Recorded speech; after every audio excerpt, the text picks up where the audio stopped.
sobre el nódulo tiroideo. Siguiente, por favor. Este lo vamos a definir como la presencia de una o más lesiones focales dentro de la tiroides.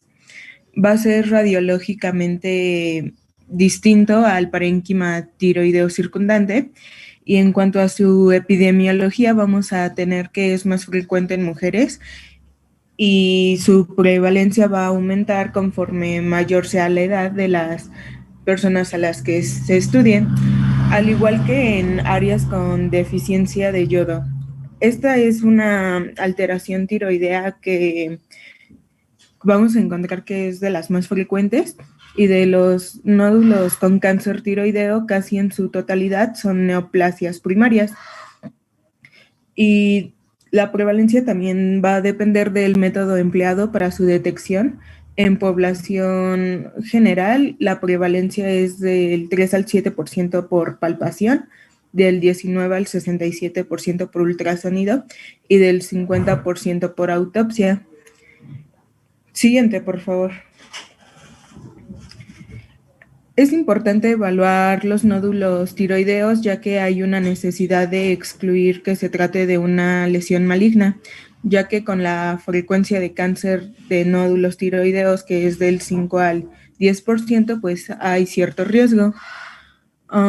Los datos clínicos que se van a asociar a mayor riesgo de malignidad van a ser historia familiar de cáncer tiroideo, género femenino, extremos de la vida, ya sea menores de 20 años o mayores de 60 años, una historia de exposición a radiación ionizante, que el nódulo sea de crecimiento rápido, que haya fijación a estructuras subyacentes, que sea de consistencia firme o dura y que cause parálisis de cuerdas vocales o presencia de adenomegalias en cuello. También se menciona que si este se halla por tomografía por emisión de positrones, hay un mayor riesgo de malignidad, hasta el del 33%.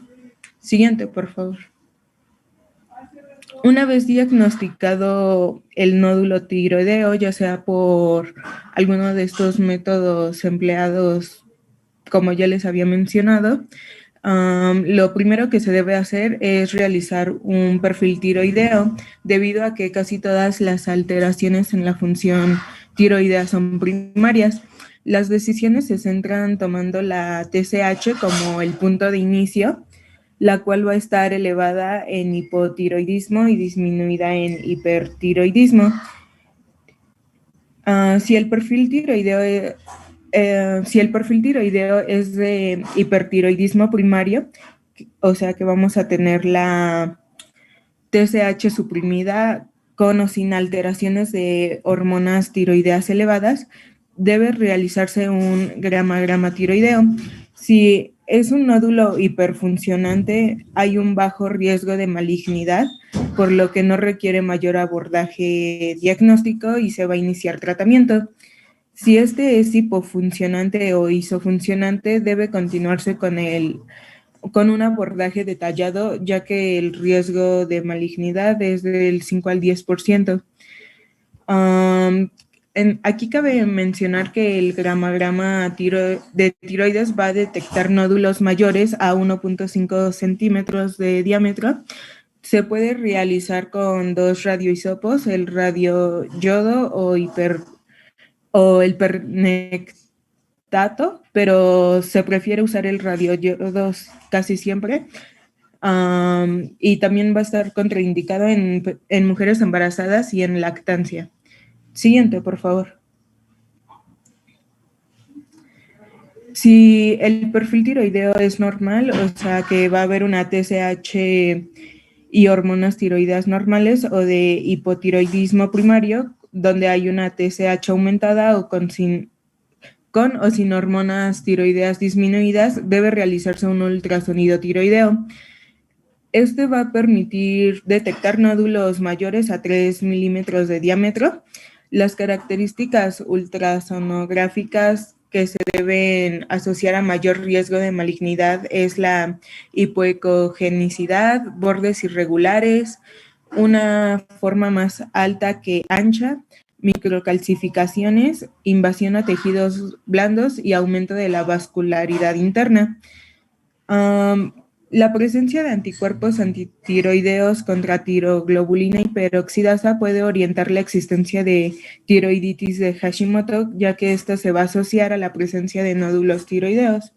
Siguiente, por favor.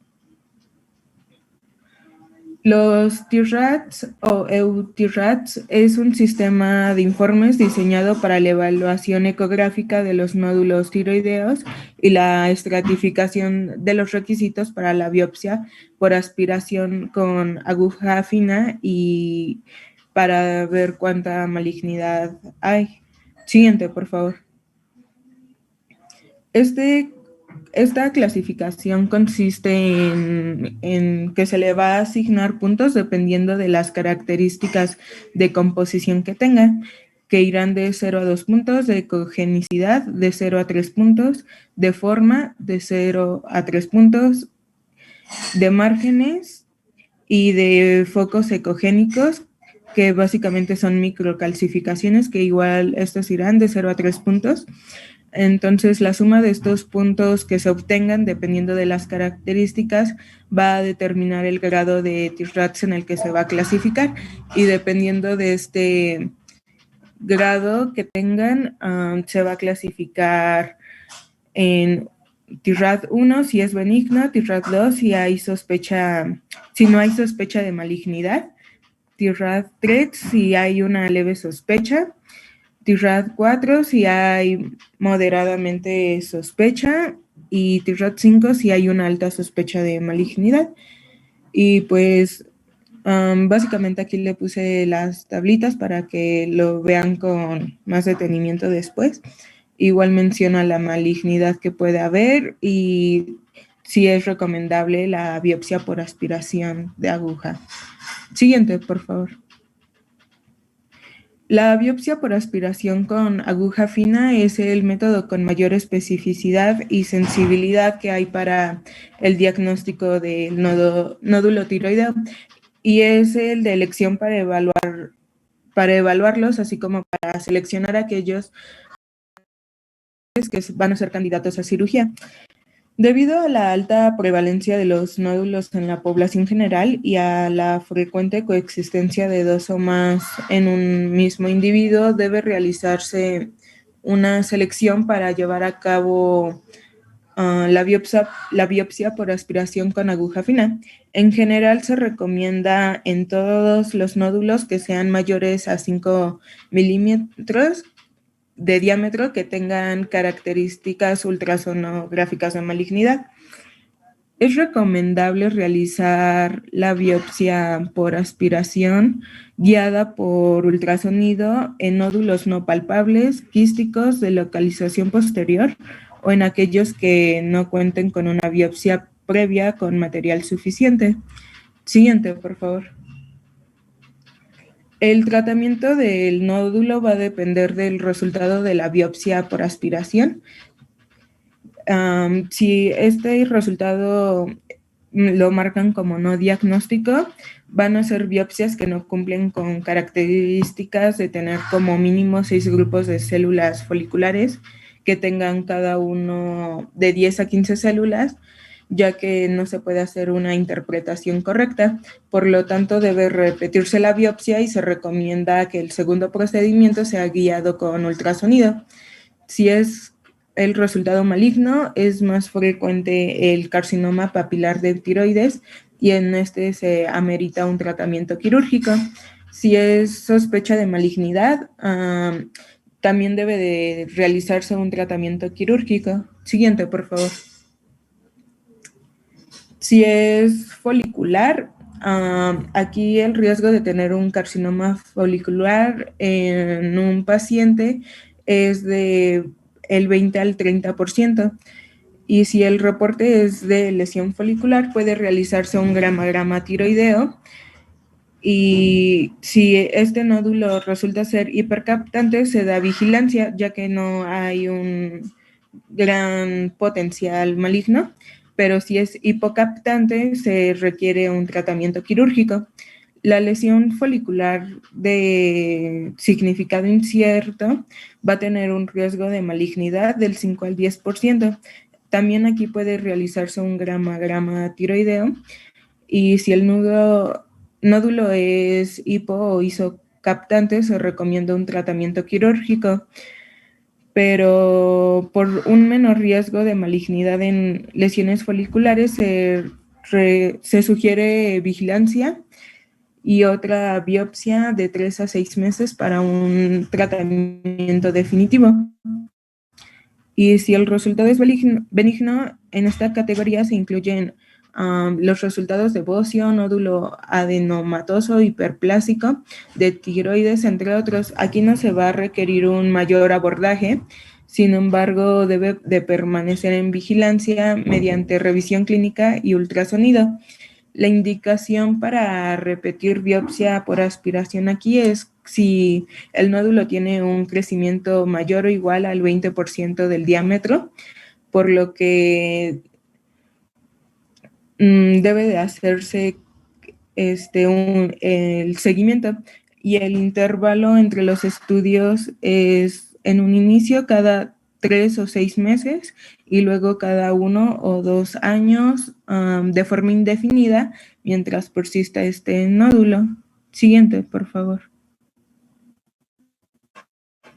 Y terminando con el tratamiento clásico, para los nódulos benignos es el supresivo, que va a consistir en administrar hormonas tiroideas hasta tener valores de TSH menores a 0.1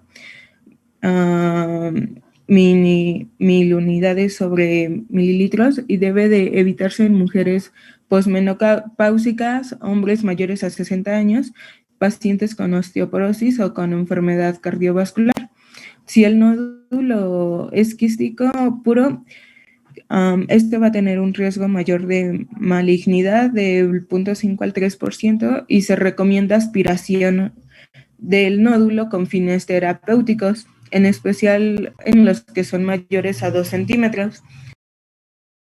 Y los nódulos a los que no se les realiza por aspiración de aguja fina deberán permanecer en vigilancia clínica y ultrasonográfica de forma indefinida, al principio cada 6 a 12 meses y luego dependiendo de las características individuales del nódulo.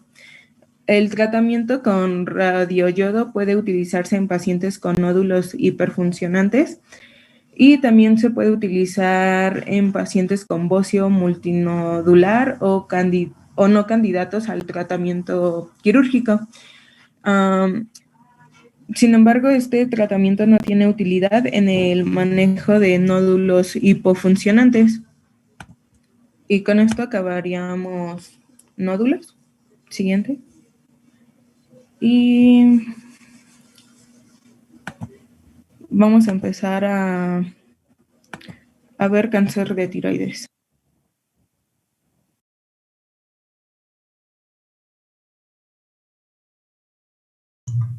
Ok, bien, vamos a comenzar con cáncer de tiroides. La que sigue, por fin.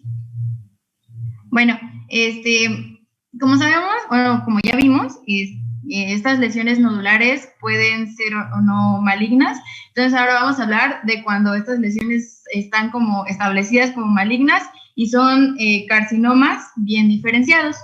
Entonces vamos a comenzar con el carcinoma papilar, el cual va a ser un tumor que crece lentamente y va a surgir de las células foliculares productoras de T4 y de tiroglobulina en la tiroides.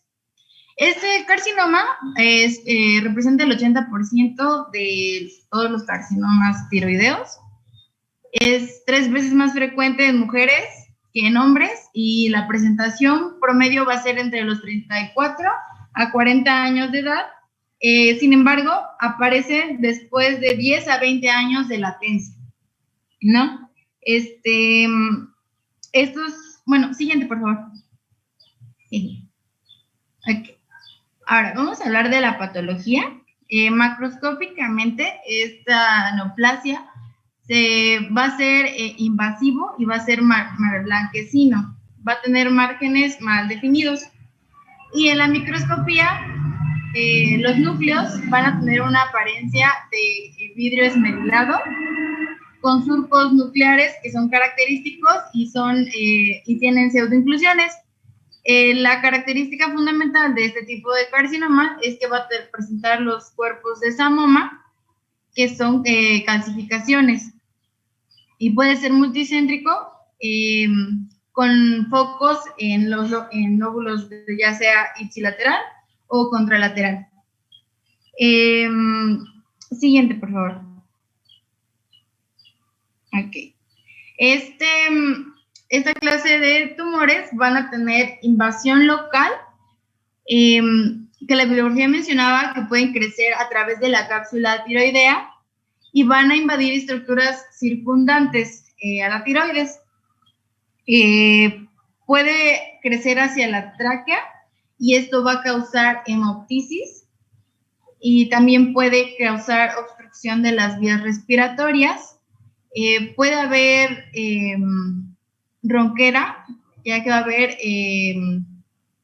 pues pueden invadir los nervios laríngeos recurrentes y pues como les dije, los pacientes presentan voz ronca, entrecortada y pues a veces pueden ocasionar disfagia.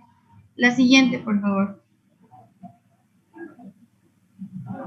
Entonces, esto, como les dije, va a haber una invasión local y va a haber metástasis. Y pues en la biografía lo llama como enfermedad regional y metastásica. Entonces, esta neoplasia puede invadir los ganglios linfáticos cervicales, principalmente de la sección 6, que es esa en la imagen derecha, que es la parte como central. Y pues están ubicados medial a la carótida, medial a las vainas de ambos lados y con extensión desde el hueso hyoides hasta arriba, a la muesca external hacia abajo. Entonces, bueno, siguiente, por favor. Ahora vamos a hablar del carcinoma folicular. Este es el segundo carcinoma tiroideo más común. Va a presentar el 10% de los cánceres tiroideos. Y igualmente que el anterior, va a ser más común en mujeres que en hombres, igual 3 veces más común en mujeres que en hombres. Y se va a presentar en la cuarta a sexta década de la vida. La bibliografía mencionaba que se ve más comúnmente en regiones donde hay baja ingesta de yodo. Y bueno, siguiente. Bueno, también es importante mencionar que estos tumores van a producir tiroglobulina en respuesta a la TSH. Ahorita vamos a ver por qué eso es importante. Dentro de la patología macroscópica van a ser neoplasias redondas, van a ser encapsuladas de color marrón claro. Van a presentar fibrosis y hemorragia, que son cambios que podemos encontrar en estas lesiones. A la microscopía van a tener células foliculares neoplásicas con un patrón de crecimiento sólido, trabecular o folicular. Y se diferencian de los adenomas foliculares benignos por la invasión de la cápsula tumoral o por invasión vascular. Siguiente, por favor. Ok, en cuanto a la invasión local, estos van a crecer igualmente a través de la cápsula tiroidea y van a invadir, igual que el tipo de cáncer anterior, estructuras circundantes. Igual puede ocurrir crecimiento hacia la tráquea, que va a producir hemoptisis. Lo que tiene a diferencia del anterior, es que las metástasis locales, por así decirlo, como cervicales, van a ser menos frecuentes, pero va a tener más metástasis a distancia. Entonces, se dice que aumenta en un 20% las metástasis a distancia y estas van a ser más en pulmones y en los huesos. ¿Ok? Siguiente, por favor.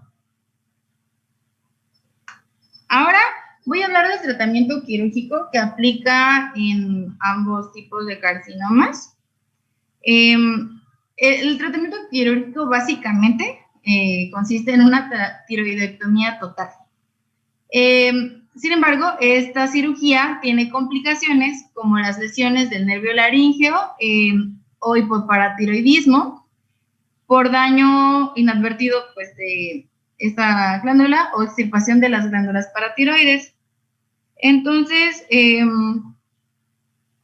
bueno, se puede hacer la tiroidectomía total, se puede hacer como una hemitiroidectomía, como solo un óvulo, o una ismoidectomía. Sin embargo, hay estudios en los que dicen que la tiroidectomía total, estos pacientes tienen mejor pronóstico de supervivencia a 10 años, ¿no? Y bueno, en la bibliografía decía que hay una alternativa, que va a ser una tiroidectomía subtotal, la cual se va a dejar una pequeña porción del tejido tiroideo opuesto al lado de donde está la neoplasia, y pues esto va a minimizar las complicaciones, que son las que ya había mencionado. Sin embargo, como ya les dije, estos pacientes no tienen tan buen pronóstico de supervivencia como a 10 años haciendo esta clase de cirugía. Siguiente, por favor. Ahora, después de la tiroidectomía, se va a realizar una gammagrafía con yodo radiactivo, que es para detectar enfermedad metastásica, como ya les dije, de los ganglios linfáticos cervicales o a distancia. Y bueno, esto va a seguirse de una radioablación, pues en caso de que se haya encontrado como metástasis o pues residuos de esta enfermedad tras la tiroidectomía. Para la búsqueda de metástasis en cuello, se puede realizar una ecografía del compartimiento central, que es el 6, ya les había enseñado en la diapo anterior, y se hace una PAF de los ganglios linfáticos que sean como sospechosos que tienen metástasis, y pues las metástasis cervicales dicen que deben ser removidas en bloque sin afectar tejido no linfático. Se mencionaba que hay una extirpación de las metástasis como ganglio por ganglio, algo así que decía, pero esa no está recomendada.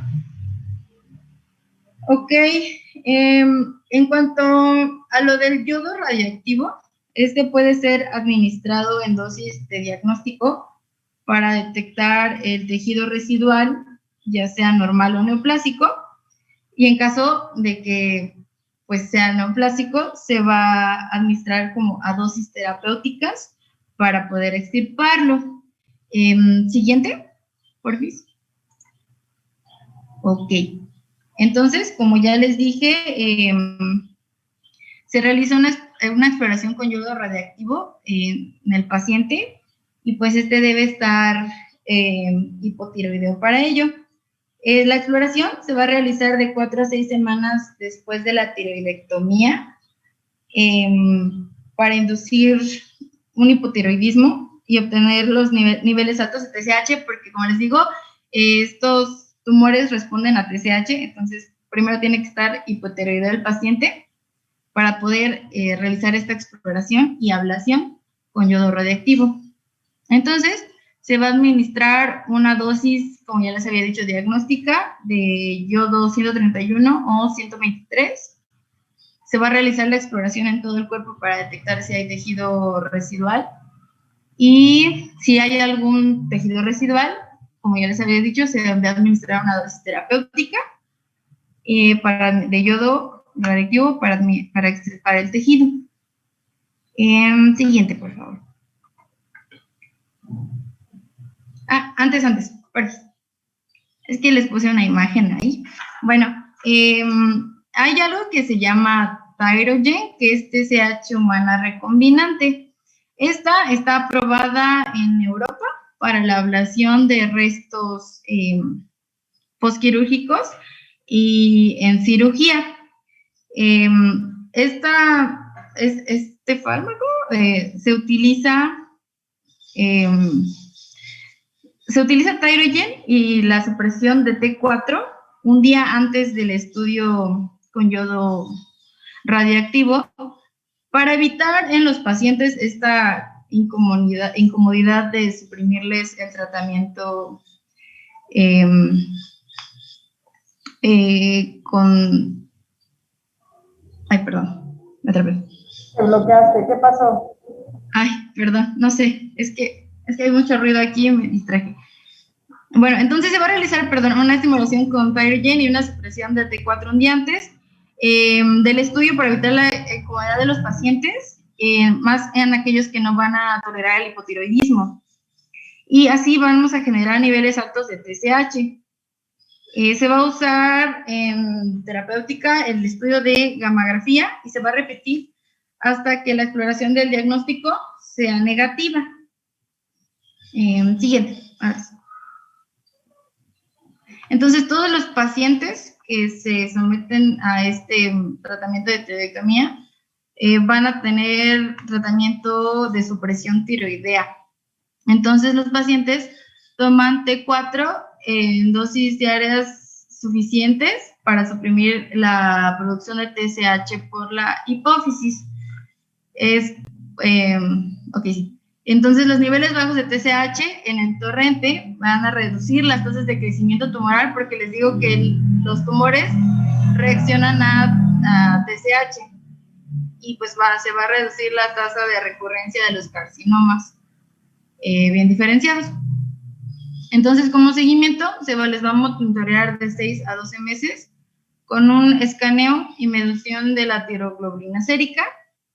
Esta se va a medir en el tiempo de seguimiento con la gammagrafía tiroidea. También se van a medir anticuerpos antitiroglobulina y se van a hacer ecografías para buscar recurrencias regionales. Y ya, siguiente, por favor. Bueno, ahora vamos a hablar sobre el carcinoma de células de Hürtel. Pues este carcinoma es una neoplasia maligna de tiroides que a menudo se considera una variante del carcinoma folicular. También es conocido como carcinoma oncocítico y pues este tipo de carcinoma va a tener características biológicas únicas.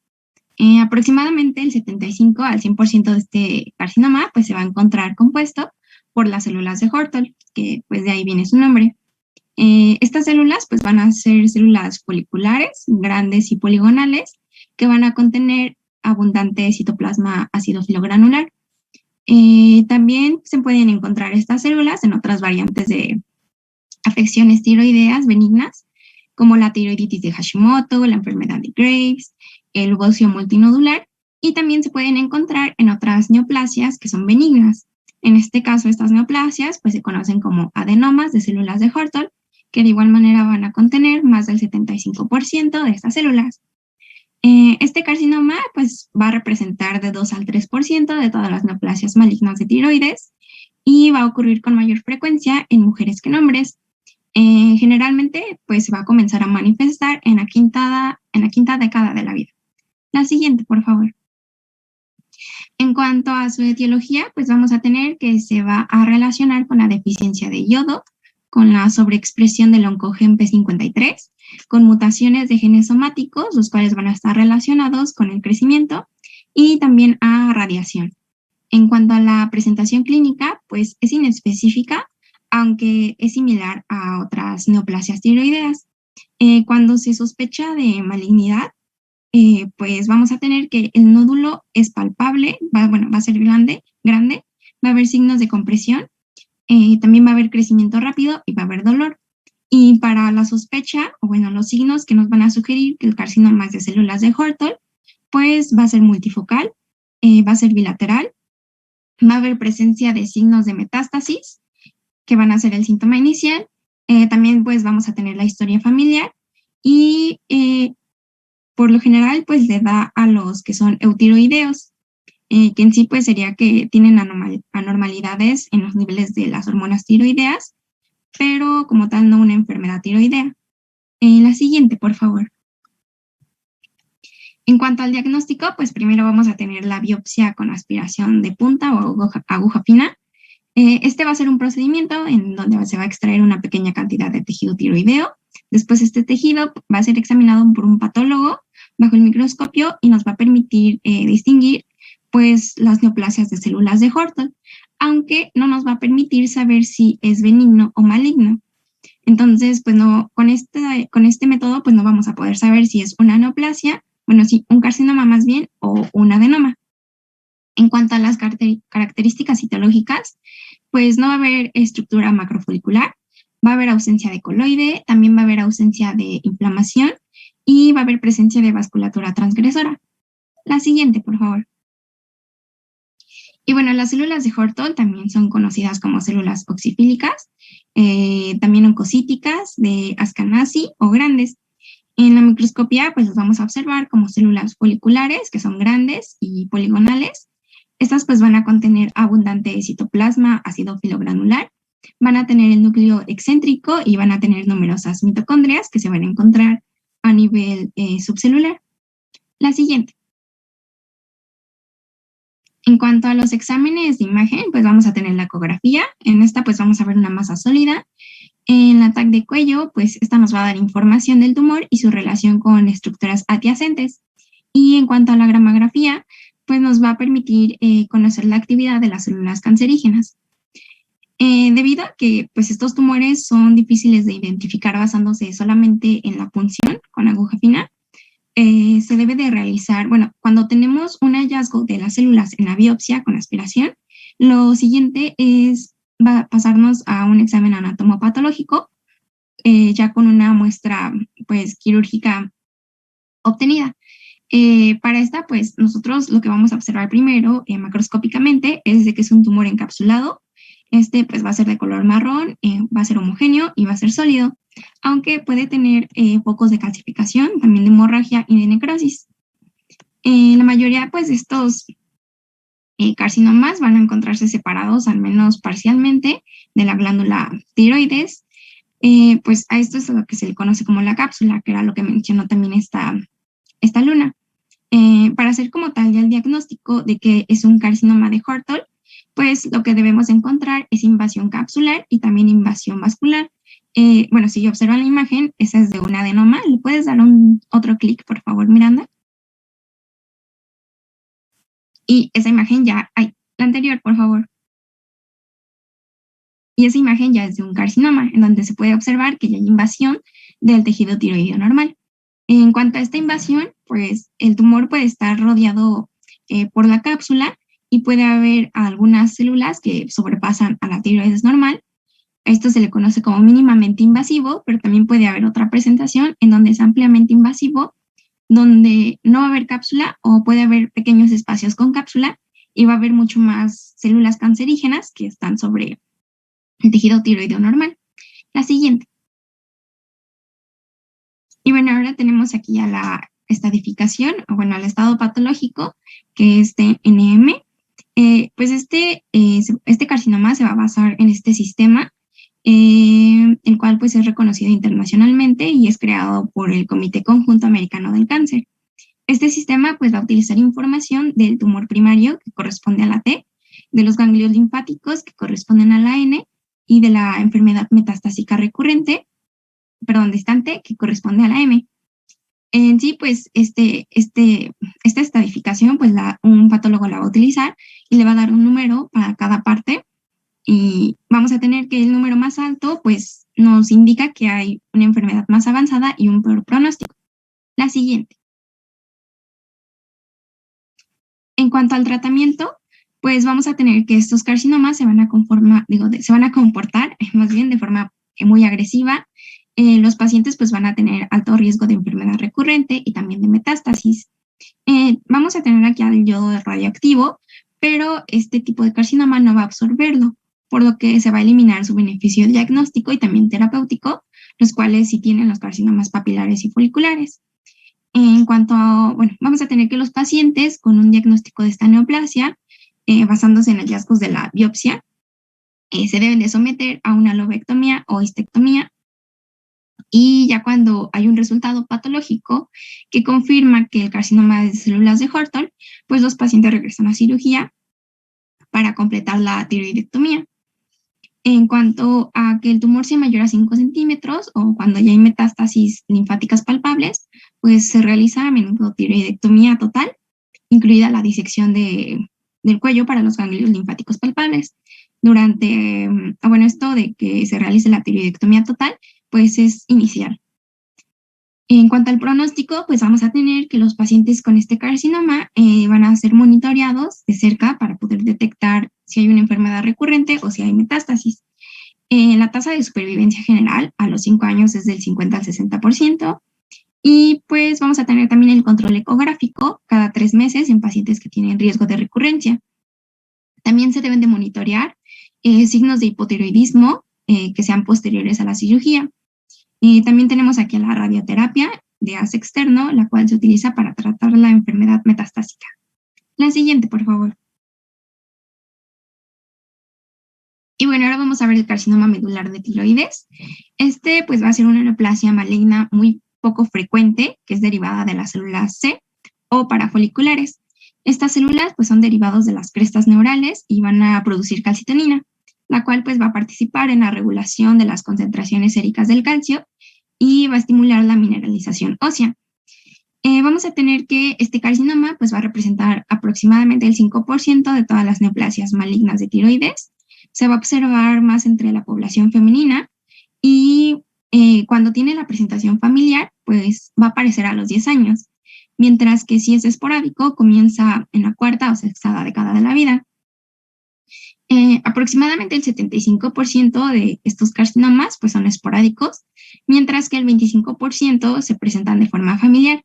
También puede ocurrir nuevas mutaciones de la línea germinal en estos pacientes que presentan pues estas mutaciones y que no tienen antecedentes familiares de que este carcinoma, pues van a tener riesgo de transmitir el síndrome. También vamos a tener el síndrome del carcinoma medular de tiroides familiar, que bueno, en la presentación se encuentra hasta la parte de abajo, marcado en negro, que es FMTC, que es el carcinoma medular de tiroides familiar.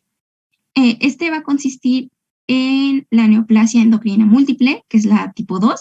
En este caso se las puse de color naranja para que se fueran guiando en la presentación, y esta corresponde al 80% de los casos que son familiares, mientras que la presentación aislada, que está en verde, solamente es FMTC, que es carcinoma medular de tiroides familiar, y solamente tiene el carcinoma, porque las que son neoplasias pues van a tener otras enfermedades o padecimientos, y esta corresponde al 20%. La siguiente. Por favor, gracias. Bueno, y los casos familiares se van a heredar de manera autosómica dominante. Vamos a tener que, en cuanto a la neoplasia endocrina múltiple, la tipo 2A, que es el síndrome de SLEEP, esta va a consistir en el carcinoma, también va a tener feocromocitoma, que está en el 50% de los pacientes, hiperparotiroidismo en el 10 al 20% de los pacientes, mientras que en la 2B, esta pues va a tener el carcinoma, también va a haber feocromocitoma en el 50% de los pacientes, va a haber hábito marfanoide y va a haber ganglioneuromatosis. La presentación más agresiva de estos dos pues es la tipo 2B, mientras que la tipo 2A pues esta puede aparecer en la primera década de la vida y casi siempre se desarrolla en la segunda década, mientras que cuando solamente es aislado, solamente pues se presenta el carcinoma, que sería el FMTC. Y en cuanto a las manifestaciones clínicas, pues cuando es el síndrome con neoplasia endocrina múltiple, que es el MEN de naranja, pues es bilateral y multicéntrico, mientras que la presentación familiar también se presenta de manera bilateral, que es aislada.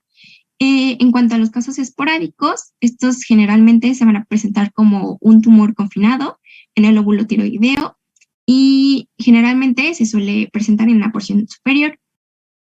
Aproximadamente el 70% de los pacientes que están afectados por este carcinoma, pues van a tener ganglios linfáticos cervicales, los cuales van a ser palpables. Hasta el 15% de los pacientes va a tener síntomas de compresión y del 5 al 10% pues van a tener enfermedad metastásica distante. En cuanto a las metástasis, pues estas van a incluir pulmón, hígado y huesos y raramente pueden estar en cerebro y en la piel. También va a haber, bueno, en cuanto a la enfermedad diseminada, los pacientes van a presentar síntomas de pérdida de peso, letargo y dolor de huesos. Y cuando los pacientes, debido a que este carcinoma produce calcitonina, pues los pacientes van a tener diarrea debido al aumento de la secreción del electrolito intestinal que se produce como consecuencia de los niveles elevados de calcitonina plasmática. La siguiente.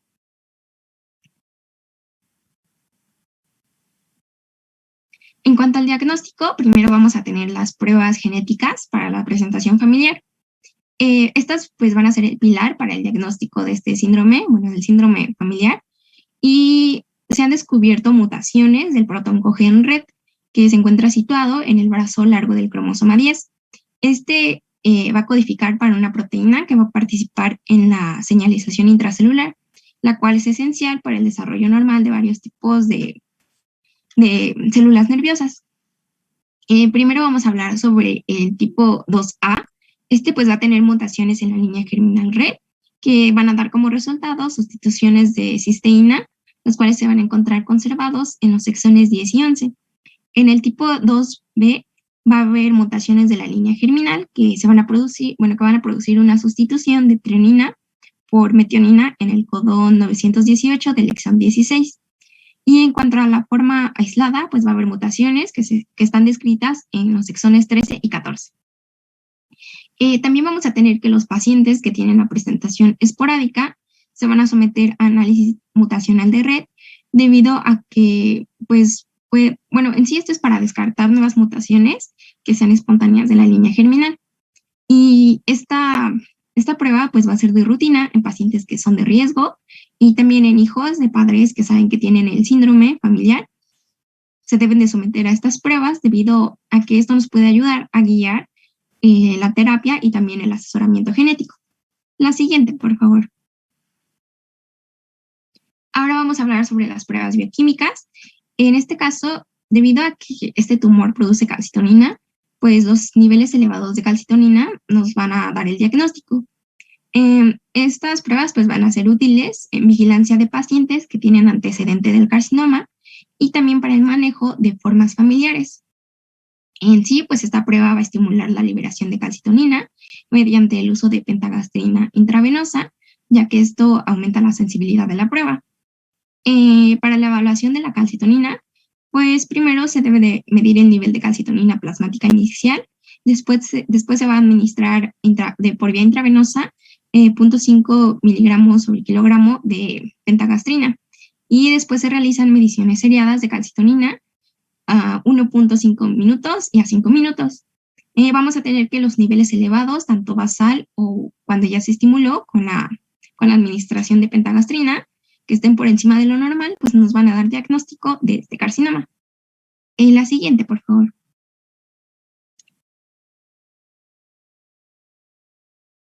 En cuanto a la patología, pues vamos a tener que macroscópicamente el tumor se va a encontrar bien circunscrito, pero no va a estar encapsulado. Por lo general, pues son de color rosa bronceado y a menudo van a contener regiones granulares amarillas que van a representar calcificaciones focales. ¿Le puedes dar a la siguiente? Microscópicamente, este carcinoma pues va a tener una apariencia muy variada. Los tumores pues van a tener un patrón de crecimiento, que es un crecimiento lobular, trabecular, insular, o también puede ser en forma de lámina. También vamos a tener a las células malignas, que pueden tener forma redonda, poligonal o fusiforme. El citoplasma de este tumor pues va a ser eosinofílico. También va a haber, vamos a tener el estroma, que habitualmente va a tener depósitos característicos de amiloide, el cual va a tener una birefringencia verde. Esta se va a observar en la tinción de rojo Congo. Y también vamos a tener que una característica, que esta tinción, que esta birefringencia, pues es una característica exclusiva de este carcinoma. En cuanto a las tinciones inmunohistoquímicas, vamos a tener aquí para calcitonina y para el antígeno carcinoembrionario, que son microscópicamente útiles para detectar este carcinoma de otros tumores. También vamos a tener una característica que es única de los casos familiares, que es un hallazgo de hiperplasia de la célula C. La siguiente, por favor. En cuanto al tratamiento, pues vamos a tener que tanto la presentación familiar como la presentación esporádica se van a tratar con tiroidectomía total y también la disección del compartimiento anterior del cuello. Si en caso de que se altere pues la vasculatura de la glándula parotidia, se va a realizar un autotransplante de glándula parotidia, el cual va a ser en el músculo esternocleidomastoideo o en el antebrazo no dominante. Debido a que este carcinoma pues es la causa más común de mortalidad en pacientes que tienen la presentación de neoplasia endocrina, ya sea A o B, y pues se va a realizar la tiroidectomía profiláctica cuando se sabe que ya la tienen. Esta pues va a estar acompañada también de la disección de los ganglios linfáticos. En caso de que los pacientes sepan que tienen el síndrome y sean de edad pediátrica, pues se les va a indicar lo de la tiroidectomía, pero por lo general, bueno, no por lo general, sino en caso de que los padres del paciente no quieran realizarla, se le van a hacer mediciones, las cuales van a ser anuales del nivel de calcitonina. Y cuando se vean cambios del nivel de calcitonina, pues ya se va a realizar la cirugía. También vamos a tener aquí a la quimioterapia, que aunque se han obtenido respuestas parciales, pues se utiliza la combinación de dacarbazina, vincristina y ciclofosfamida, las cuales pues han resultado eficaz. Estas pues van a ser antineoplásicos y también inmunosupresores, que van a destruir las células cancerígenas al añadir grupos alquil a su DNA. También vamos a tener a vandetanib y a carbozatinib, que son inhibidores de la tirosina quinasa, los cuales pues ya son aprobados por la FDA para tratar el cáncer medular de tiroides, que es metastásico progresivo. Estos agentes pues se van a dirigir a varias tirosinas quinasas, entre ellas vamos a tener también a RET. Y en cuanto al seguimiento, pues vamos a tener que después de que se da el tratamiento para este carcinoma, los pacientes pues van a ser monitoreados con los niveles séricos de calcitonina para la vigilancia. El antígeno carcinoembrionario pues también va a ser otro marcador que se va a asociar con la recurrencia del carcinoma y también va a ayudar para la vigilancia del carcinoma. También vamos a tener a la tomografía y a la resonancia magnética de cuello, abdomen y pelvis, la cual pues se van a utilizar para detectar enfermedad metastásica y la recurrencia del carcinoma. En el pronóstico, pues va a tener una tasa de supervivencia a 10 años, la cual está informada del 65%. Si tenemos un paciente que tiene edad temprana, que tiene el tumor primario pequeño y tiene un estadio bajo de la enfermedad, pues esto nos va a indicar que va a tener una mejor supervivencia en comparación con otros pacientes. La siguiente, por favor. Y bueno, ahora vamos a revisar el carcinoma anaplásico. Vamos a cerrar ahí la sesión, por favor. Le pedí a Aranza que les avisara que hasta carcinoma medular, ¿sí? A ver, hay dos cuestiones que quiero platicar con ustedes. Ya tengo los exámenes y mañana hacemos como una revisión rápida. Y el otro tema es lo que ya habíamos platicado. ¿Cuál de las hermanitas es Samantha, verdad? Sí, soy yo. Samantha, ¿eres tú la del problema del examen? Sí. Sí, bueno, mira, tengo nada más la opción de ofrecerte el examen presencial. Ya no puedo volver a hacer el examen en línea de nuevo para repetir el examen. Mañana vamos a hacer el que no llegó del examen anterior. Si quieres tu calificación de la única opción es presencial. Tú me dices qué día vienes y te hago tu examen presencial, ¿sale? Chicos, por favor, esto ya no puede volver a suceder con el envío de los exámenes. Ya no podré ayudar de otra manera. Ya lo platiqué con la doctora Martínez Samantha. Tengo el mismo problema solamente contigo, ¿sale? Entonces, por favor, para que chequen ahí su conexión y el envío de sus exámenes. Mañana nos conectamos en el mismo horario. Y lo que tengas pendiente, Aranza, te pediría, por favor, una llamada con la doctora Martínez, ¿sale? Gracias, chicos. Sí, doctora. Bye, bye. Hasta mañana. Doctora, perdón, doctora, yo tengo un comentario. Jimena, ¿quién es Jimena? Sí. Lo que pasa es que en el examen viene A y B y bueno, en el anterior me di cuenta que las respuestas se cambiaban de lugar. Entonces, por ejemplo, el A y el B o el A y el C no es lo mismo para lo que tiene usted en el examen que para las respuestas que nos salen. Permíteme tantito. Voy a hacer la revisión manual del examen. Por eso no se los doy ahorita la calificación. Voy a hacer la revisión manual de las respuestas que dieron y ya. ¿Sale? Con eso las puedo calificar mejor. La calificación de ahorita ya la tengo, pero la voy a revisar para que tengan la calificación correcta. ¿Sale?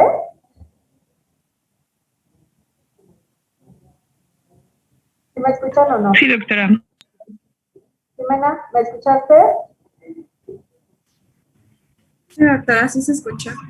Sí, doctora. Bien, entonces mañana platicamos, voy a hacer la revisión manual.